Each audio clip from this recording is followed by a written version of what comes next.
What up, y'all?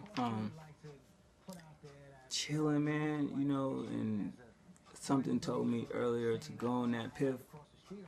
And I go in there and see that.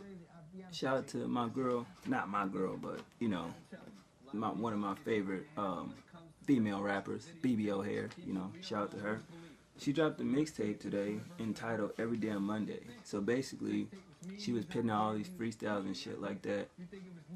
And I just been fuck with her since her mixtape Fashionably Late.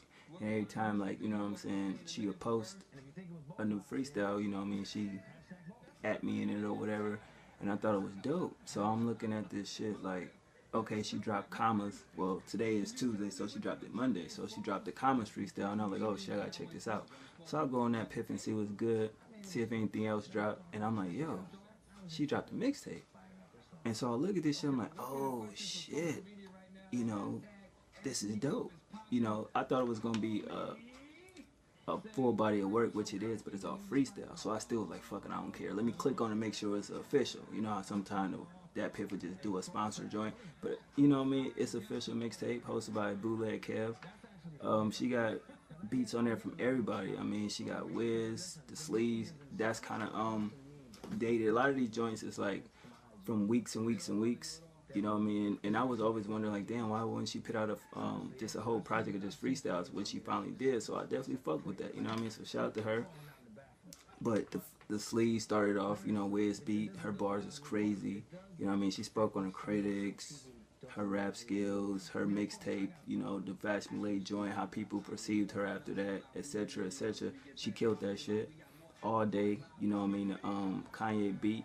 Her fucking, the line that she used Blue Ivy in, that was just crazy. Like, she had bars on bars. Some of the songs is like a minute and some, like some, I think 1 or 2 was like 2 to 3 minutes, but that Blue Ivy line was just cold. So I'm like, yo, she's bananas. And then Commas, of course, that shit dropped today or yesterday. You know, she killed it. She did her thing on it.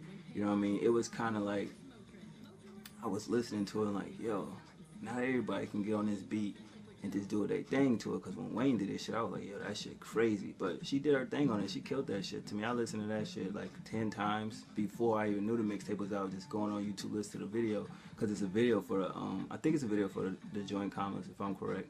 But yeah, so I'm listening to that. And the next track, Throw Some Mo, you know, the Ray Strummer joint.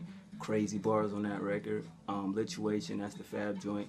The basketball line was insane, so you gotta go listen to the whole mixtape to each individual line that stood out to me is what I'm talking about. That it made me laugh though, the basketball line on Lituation. Then you got the Fire Squad. She talked about Fashionably Late mixtape, how people mad. This song is like 3 minutes and 15 seconds, so it's not really like a freestyle, but it is. You know what I mean? Her bar that she said, shout out to Cole for the forest, I will gump it. I'm probably saying it fucked up, but you know, the way she said it was cold, and I'm like, god damn. Dead Presidents, of course, Jay-Z. The LeBron James line was ill, and the bars where she was talking to her mom back and forth, that shit was crazy. B-Boy, the Meek Mill joint, I think that's Meek shit. I thought it was okay, you know what I mean? It wasn't, the bars and punchlines there, I just think I don't fuck with the beat. Number 9, Post to Be, the Omarion joint. When she name dropped Goku, I was like, yo, I'm fucking with it. You know what I'm saying? Then, of course, Mr. Feeney, that line is crazy. If you don't know who Mr. Feeney is, you don't need to watch the rest of this video. All Your Fault, the Big Sean record. The bars, the way she used, talking about the sea, the ocean, fucking nuts. I was like, yo, that shit crazy. Number 11, Pretty Flacco, Jody 2. That's the ASAP joint. It was cool, it wasn't bad, you know what I mean? It was straight. Six God, number 12, she killed that motherfucker. Bars, lyrics, her flow, she murdered it. And the last track, Blessings, the Big Sean joint. The MJ Thriller line was just fucking crazy. Like, you get a lot of artists that use Michael Jackson Thriller line, whether it's the Red Jacket, the Zombie, you know what I'm saying, or Dancing Zombies or whatever. A lot of people use that, but the way she did it was just phenomenal. I'm not being, like, just saying that because I like her as an artist. If this shit wasn't all that, I would have came in this motherfucker and said it wasn't all that. But she did her thing, man. I hope that she put out a, I would say do a Fashionably Late sequel, part 2, because I think that can be a nice little trilogy for her. I definitely feel like it went under the radar with a lot of people. A lot of people, you know, didn't quite take to it as they should. But she's a dope lyricist, you know what I mean, from Chirac, Chicago, Chi-Town, or Windy City, whatever you want to call it. But I definitely fuck with this, man. So shout out to BBO Hare, always showing a nigga love, man.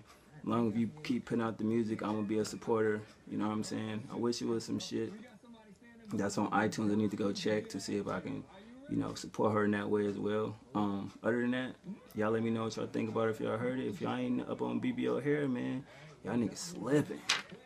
One.